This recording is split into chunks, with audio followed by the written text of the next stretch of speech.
नमस्कार। कहते हैं कि अगर ताकत का इस्तेमाल ठीक जगह पर किया जाए तो ठीक है, और अगर वही ताकत गलत जगह या गलत रूप से इस्तेमाल की जाए तो फिर हो जाता है गुनाह। और ऐसा ही कुछ हुआ पहलवान सुशील कुमार के साथ।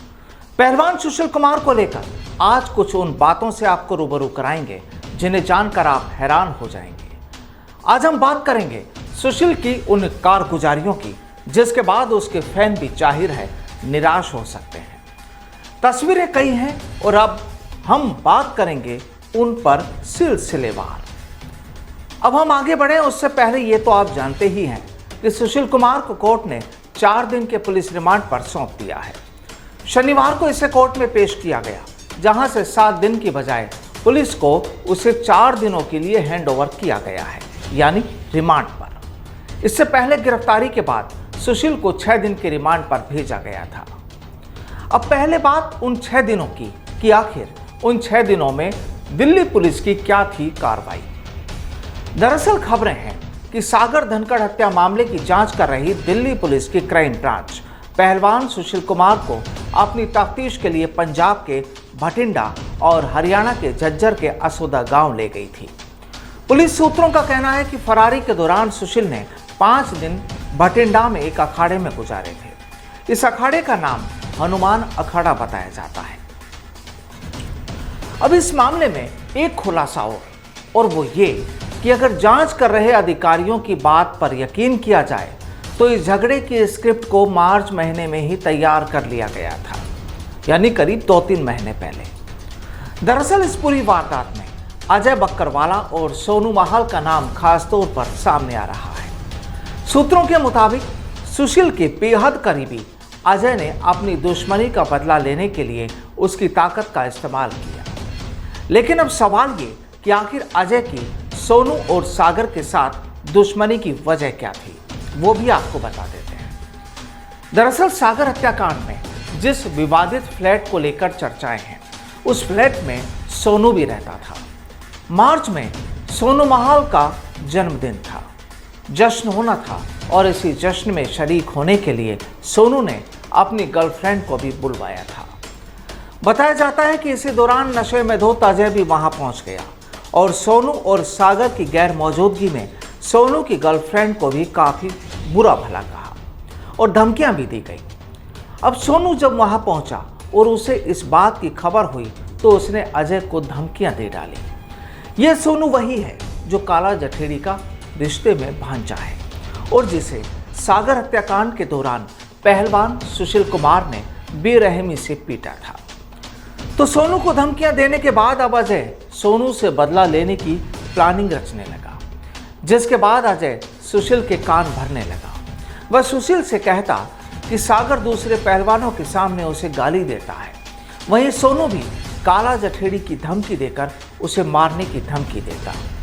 अजय कहता कि स्टेडियम में पहलवानों के बीच सुशील की साख गिर रही है, यानी यहाँ हर कोई अपना उल्लू सीधा कर रहा था। खैर 4 तारीख को छत्रसाल स्टेडियम में सब कुछ हो गया और उस घटना से तो आप बखूबी वाकिफ हैं। बताया जाता है कि छत्रसाल स्टेडियम में हुई घटना के दौरान ज़्यादातर पहलवान नशे की हालत में थे और यही अजय ने सोनू को बुरी तरह पीटा। तो चलिए अब आपको एक और खास बात से रूबरू कराते हैं। दरअसल सागर धनखड़ मर्डर केस में सुशील कुमार के लिए सबसे बड़ी मुसीबत अब उसके अपने ही बन सकते हैं। इस केस में सबसे पहले पकड़ा गया आरोपी प्रिंस दलाल को पुलिस सुशील के ही सामने सरकारी गवाह बनाकर पेश कर सकती है। सूत्रों का कहना है कि इसी ने मोबाइल से घटना के वक्त की वीडियो भी तैयार की थी। देर रात छत्रसाल स्टेडियम में जब पुलिस फायरिंग की कॉल पर मौके पर पहुंची थी तब सभी हमलावर मौके से भाग निकले थे, लेकिन प्रिंस को स्टेडियम के रास्तों की जानकारी नहीं थी, इसलिए वह एक गाड़ी में जाकर बैठ गया था और उसी रात वो पकड़ा गया। पूछताछ की गई तो खुलासा हुआ कि वह तो सुशील का ही हेल्पर है, सहयोगी है, गुर्गा है। इसके बाद उसने घटना को लेकर पुलिस को तमाम जानकारी दी और आरोपियों के नाम पुलिस को बताए। तो अब चलिए आपको बताते हैं कि आखिर सुशील की गैंगस्टर काला जठेड़ी समेत दूसरे गैंगस्टर से नजदीकियां कैसे बढ़ी। दरअसल सूत्र बताते हैं कि करीब 4 साल पहले पहलवान सुशील कुमार ने एक बड़ी कंपनी से नॉर्थ इंडिया के सभी टोल प्लाजा पर यानी टोल नाकों पर टैक्स वसूली का ठेका हासिल किया था, जबकि इन टोल से अवैध शराब से लेकर हरियाणा के गैंगस्टर के ट्रक भी गुजरा करते हैं।